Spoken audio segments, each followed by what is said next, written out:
The Zaslavsky conjecture.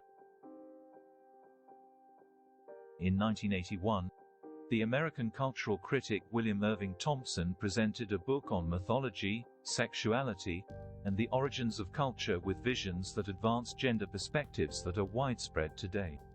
Drawing on Bruhl's work on command staffs and Marshak's interpretation of hunting marks as lunar models, he assumed that the synchrony between women's periods and the phases of the moon made women were probably the first observers of the basic periodicity of nature, a periodicity on the basis of which all subsequent scientific observations were made, although he did not refer to any specific piece of movable art to illustrate this.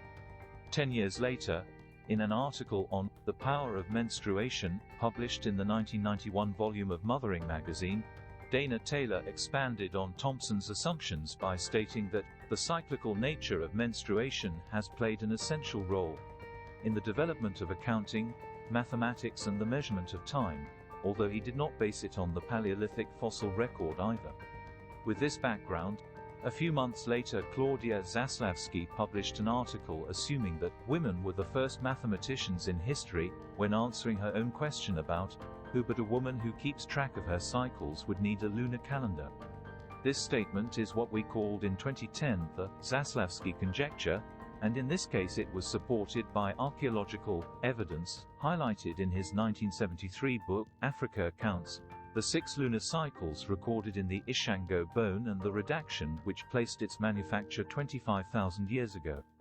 It is true that a menstruation lasts, on average, 28 days, and it is also true that the moon makes a complete revolution around the Earth in approximately 28 days, but, since the Earth is not still, but rather moves around the Sun, a lunation, the time elapsed until the repetition of the same phase, does not last 28 solar days, but 29.53, which all peoples have rounded in their calendars with months of 30 days.